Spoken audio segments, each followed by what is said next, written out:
የዘወትር አክብሮታዊ ሰላምታችን በያላችሁበት ድረስ ወደ ሸገር ታይምስ ቤተሰቦች እንደምናላችሁ የሰዓቱ ዜናችን ነው ተጀመረ። አበይት ጉዳዮችን አስቀድመን እናስታውቃችሁ። በነገው ዕለት የትግራይ ክልልን ወታደራዊ አፈሳ የሚቃወም ሰላማዊ ሰልፍ በአዲስ አበባ መስቀል አደባባይ እንደሚካሄድ ይታወቃል። ይህንን ሰልፍ በተመለከተ አቶ ጌታቸው ረዳ ያስተላለፉት ጥሪ የዜናችን ትኩረት ነው። ከዚህ በተቃራኒው የህወሓቱ ሊቀመንበር ደብረጽዮን ገብረ ሚካኤል በአፋር ለሚንቀሳቀሱት የሐራ መሬት ኃይሎች ወደ ህዝባችሁ ተመለሱ፣ ደም እንዳንቀባ ሲሉ ተማጽኖ አዘል ጥሪ አቅርበዋል። ደብረጽዮን ለሐራ መሬት ወይንም ለነጻ መሬት ያቀረቡት ጥሪ ሌላኛው ትኩረታችን ነው። የሱዳኑ የሎላ ሽግግር ምክር ቤት ፕሬዝዳንት ጀነራል አብዱል ፈታህ አልቡርሃን ዛሬ ከሰዓት ላይ ኤርትራ አስመራ ገብተዋል። በኤርትራ ከሀገሪቱ ፕሬዝዳንት ኢሳያስ አፈወርቂ ጋር ያደረጉት ውይይትም በዜናችን ይዳሰሳል። የኢትዮጵያ ፌዴራል ፖሊስ ከዱባይ አዲስ አበባ ተላልፈው የተሰጡ ሁለት ህገወጥ የሰዎች አዘዋዋሪዎችን መቀበሉን ይፋ አድርገዋል። ወደ ዱባይ ከሚላኩ ኢትዮጵያን በሚሊዮን የሚቆጠር ገንዘብ ዘርፈዋል የተባሉት እነዚህ ሁለት ግለሰቦች አዲስ አበባ ገብተዋል ተብሏል። እንመለከተዋለን። ከዚህ ባለፈ የአሜሪካው ፕሬዝዳንት ዶናልድ ትራምፕ የሚሳተፉበት የዓለም ዋንጫ ፍጻሜ አሸናፊ ለሚሆነው ሀገር ይዘጋጃል የተባለው የመጀመሪያው የቀለበት ሽልማትም በዜናችን ይዳሰሳል። እንደተለመደው እያደመጣችሁ አብራችሁን ቆዩ።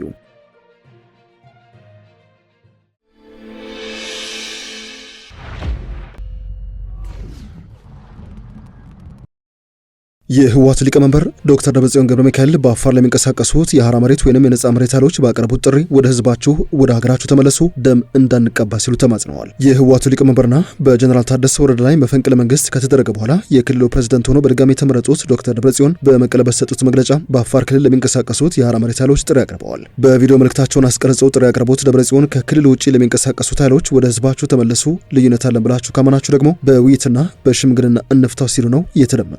ሐራ መሬቶችን የጠላት ጦር ሲሉ ከጠሩት ኃይሎች ጋር ተሰልፈዋል ሲሉ የፈረጇቸው ሲሆን ወደ ህዝባቸው ተመለሱ፣ የፖለቲካ ልዩነታችንን በውይይት ወይም በድርድር እንፍታ ሲሉ ነው የተደመጡት። ከትግራይ ውጪ ነፍጥ አንግባችሁ የምትንቀሳቀሱት እናንተ ኃይሎች የምትተኩሱት ወደ ትግራይ ነው። ሆኖም እኛ ማለት የምንፈልገው ከጠላት ኃይል ጋር ተሰልፋችሁ አላስፈላጊ መስዋዕትነት አትክፈሉ፣ እኛንም አታስከፍሉ የሚል ነው ብለዋል። ደብረጽዮን ይህንን ከዚህ ቀደም አይተናል፣ አጋጥሞናል፣ ለማንም ሲጠቅም አላየንም፣ ይበቃናል ሲሉ ነው ጥሪ ያቀረቡት። ከጠላት ጋር በማበር የፖለቲካ መፍትሄ ይገኛል ብላችሁ ማሰብ ትልቅ ስህተት ነው በማለት ልዩነት እንኳን ቢኖር በሰላም መንገድ በሽምግልና እንፍታ ሲሉ ነው የተማጸኑት። ወደ ሀገራችሁ ተመለሱ፣ ወደ ህዝባችሁ ተመለሱ ያሉት የህወሓቱ ሊቀመንበር ወይ ወደ ነበረ የትግራይ አወቃቀር ተቀላቀሉ አሊያም ደግሞ የራሳችሁን መንገድ ተከትላችሁ ህዝቡ የፖለቲካ አቋማችሁን እንዲደግፍ በሰላም መንገድ ታገሉ ሲሉ ነው ጥሪ ያቀረቡት።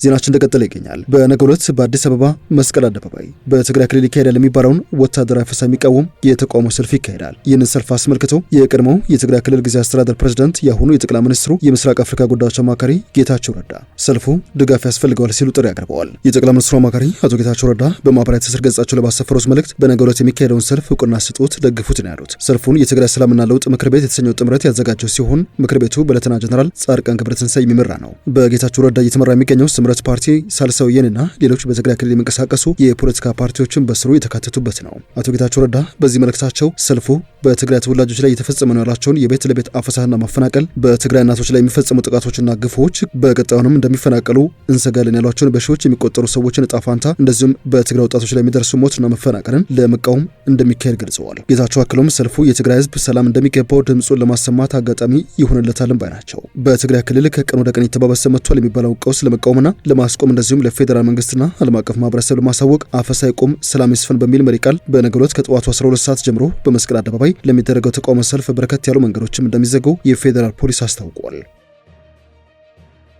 የሰዓቱ ዜናችን እንደቀጠለ ይገኛል። የሱዳኑ ፕሬዝዳንት አብዱል ፈታህ አልቡርሃን አስመራ ገብተዋል። ፕሬዝዳንት ኢሳያስ አፈወርቂ ከሱዳን የሉዓላዊ ሽግግር ምክር ቤት ሊቀመንበሩ አብዱል ፈታህ አልቡርሃን ጋር በአስመራ መወያየታቸውም ተሰምተዋል። አዛውንቱ የኤርትራው ፕሬዝዳንት ኢሳያስ ዛሬ ከሰዓት በኋላ ደንደን እየተባለ በሚጠራው ቤተ መንግስታቸው ነው ከሱዳን የሉዓላዊ ሽግግር ምክር ቤት ሊቀመንበር የሆኑት ጀነራል አብዱል ፈታህ አልቡርሃንና ከልዑካን ቡድናቸው ጋር ሰፋ ያለ ውይይት ያደረጉት። የኤርትራው ማስታወቂያ ሚኒስትር የማነ ገብረ መስቀል በኤክስ ገጻቸው ላይ እንዳስታወቁት ውይይቱ በኤርትራና በሱዳን መካከል ያለውን የሁለትዮሽ ግንኙነት ማጠናከር፣ በሱዳን ያለውን ወቅታዊ ሁኔታ እንደዚሁም የሁለቱን ሀገራት የሚመለከቱ ቀጠና እንደዚሁም ዓለም አቀፋዊ ጉዳዮች ላይ ያተኮረ ነበር። በሚኒስትሩ መረጃ መሰረት ውይይቱ በዕለቱ ከሰዓት በኋላ ባሉት ሰዓታት ነበረ የተከናወነው። ሆኖም ግን እስካሁን ድረስ ስለ ውይይቱ ውጤት አሊያም በሁለቱ ወገን ስለተደረሱ ስምምነቶች ተጨማሪ ዝርዝር መረጃ አልተገለጸም። ከጥቂት ቀናት በፊት የቀድሞው የህወሓት ከፍተኛ አመራር ጌታቸው ረዳና ሌተና ጀነራል ጻድቃን ገብረትንሳኤ እንደዚሁም ጠቅላይ ሚኒስትር አብይ አህመድ ህወሓት የትግራይን ወጣቶችና በሱዳን የሚገኘውን አርሚ 7 የሚባለውን ታጠቀ ኃይል በጀነራል አብዱል ፈታህ አልቡርሃን ለሚመራው የሱዳን ጦር ተሰልፈው እንዲዋጉ በቅጥረኛ ወታደርነት እያሰለፈ ይገኛል የሚል ክስ በይፋ አቅርበው ነበር። እነዚህ ክሶች የተሰነዘሩት በሱዳን ጦርና በፈጣን ድጋፍ ሰጪ ኃይሎች መካከል በቀጠለው ግጭት ወቅት ሲሆን በግጭቱ ውስጥ የውጭ ኃይሎች ተሳትፎና ለተዋጊ ወገኖች በሚደረጉ ድጋፎች በተመለከተ የተለያዩ ክሶች እየቀረቡ በሚገኙበት በዚህ ወቅት ነው። ህወሓትና በውንጀላ የተጠቀሱ ሌሎች ኃይሎች በጉዳዩ ላይ የተለያዩ አቋሞችን እያንጸባረቁ የሚገኙ ሲሆን በሱዳን ግጭት የቀጠናው ሀገራትና ሌሎች ኃይሎችም እያደረጉት ያለው ጣልቃ ገብነት አሁንም የመከራከሪያ አጀንዳ ሆኖ መቀጠሉ ይታወቃል።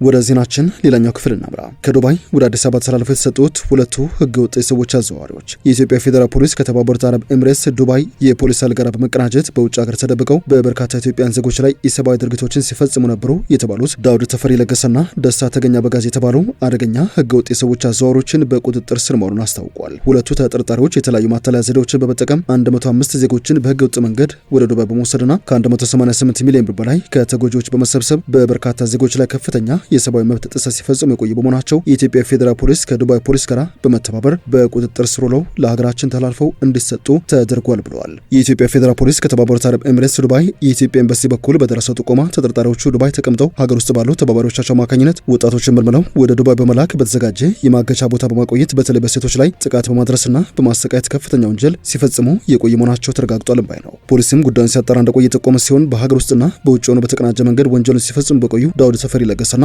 ደስታ ተገኛ በጋዝ እንደዚሁም በግብረ አበሮቻቸው ላይ የፍርድ ቤት መያዣ ትዕዛዝ በማውጣት ውጭ ሀገር ያሉትን ከዱባይ ፖሊስ ጋር በትብብር በመስራት ተጠርጣሪዎቹ በቁጥጥር ስር ውለው በዛሬው ዕለት ወደ ኢትዮጵያ ተላልፈው እንዲሰጡ መደረጉን አክሏል። ተጠርጣሪዎቹ ምንም አይነት ሰውን ወደ ውጭ መላክ የሚያስችል ፈቃድ የላቸውም ያለ ሲሆን በሀገር ውስጥ ያለው ቡድን ከውጭ ካለ ቡድን ጋር ትስስር በመፍጠርና በተቀናጀ መልኩ በተለያዩ ካምፓኒዎች ስር እናስቀጥራቸዋለን በማለትም ከ2015 ዓ.ም ጀምሮ በርካታ ዜጎችን ከተለያዩ የኢትዮጵያ አካባቢዎች መልምለዋል። ሐሰተኛ መረጃዎችን በማሰራጨትና ያልተገባ ተስፋ በመስጠትም ከአንድ ሰው ከ320 ሺህ እስከ 600 ሺህ ብር ተቀብለው ማተለያ የቱሪስት ቪዛ አዘጋጅተው በመላክ በሀገር ውስጥ ባሉ ተባባሪዎቻቸው በተከፈተ የባንክ አካውንት ገንዘቡን በኢትዮጵያ ብር በድራምና በሪያል ገቢ የሚያስደርጉ መሆናቸውን ፖሊስ ደርሽበታል ብለዋል። ገንዘቡን የከፈሉ ተጎጂዎች ዱባይ እንደገቡ በጉልበት ስራ ላይ እንዲሰማሩ በማድረግ ከተጎጂዎች ኮሚሽን በሚል ተጨማሪ ገንዘብ በማስከፈልም እንደዚሁም የ2 ወር የቱሪስት ቪዛ ሲያልቅ የ2 ዓመት የመኖሪያ ፈቃድ እናሰጣቸዋለን፣ ካልፈለጋችሁ ግን ወደ ኢትዮጵያ ትመለሳላችሁ በማለት በአንድ ሰው 1200 ድራም እንዲከፍሉ በማድረግም በዜጎች ላይ ከፍተኛ ግፍና ስቃይ ሲያደርሱ ቆይተዋል ብሏል የኢትዮጵያ ፌዴራል ፖሊስ።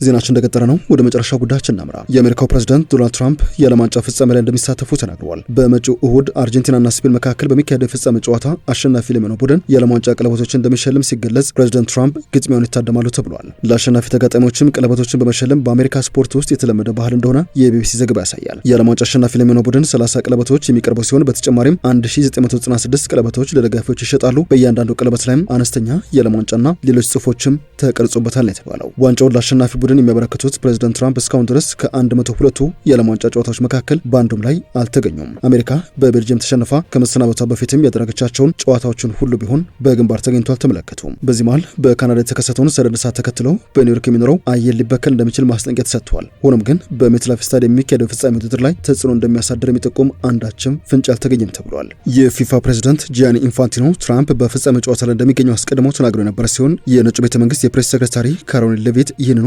ማረጋገጣቸው ዘገባው አትተዋል። አሜሪካ ከቦስኒያ ሄርዘጎቪና ጋር ባደረገችው የጥሎ ማለፍ ጨዋታ ላይ በተቃራኒ ቡድን ላይ በሰራው ጥፋት ለአሜሪካው አጥቂ ፊላሪን ባላገን የተሰጠው ቀይ ካርድ እንዲታገድ መደረጉን ተከትሎ በፊፋው ፕሬዝዳንት ላይ ከፍተኛ ትችት መቅረቡ የሚታወስ ነው። የዓለም አቀፉ የእግር ኳስ ማህበር ፊፋ አጥቂው በቀጣይ ሀገሪቱ ብሔራዊ ቡድን ጨዋታ ላይ እንዳይሳተፍ የሚያገደው ውሳኔ የተሻረው ፕሬዝዳንት ትራምፕ በጉዳዩ ዙሪያ ጣልቃ ከገቡ በኋላ ስለመሆኑ ይፋ አድርጎ ነበረ። በዓለም ዋንጫ ታሪክ 189 ጊዜ ቀይ ካርድ የተሰጠ ሲሆን ከዚህ ውስጥ ቀጣዩን ጨዋታ ለመሳተፍ እገዳ ተፈጻሚ ያልሆነው የአሁኑን ጨምሮ በሁለት ተጫዋቾች ላይ ብቻ ነው። የዘንድሮ ዓለም ዋንጫ በአሜሪካ ሜክሲኮና በካናዳ አስተናጋጅነት የተካሄደ ሲሆን ነገ እንግሊዝና ፈረንሳይ ለሶስተኛ ደረጃ፣ እሁድ ደግሞ አርጀንቲናና ስፔን ለሻምፒዮንነት እንደሚጋጠሙ የወጣው መርሃ ግብር ያሳያል። ወደ ሸገር ታይምስ ቤተሰቦች የሰዓቱ ዜናችን አበቃ። ስላደመጣችሁን አመሰግንን። በያላችሁበት ሰናይ ጊዜ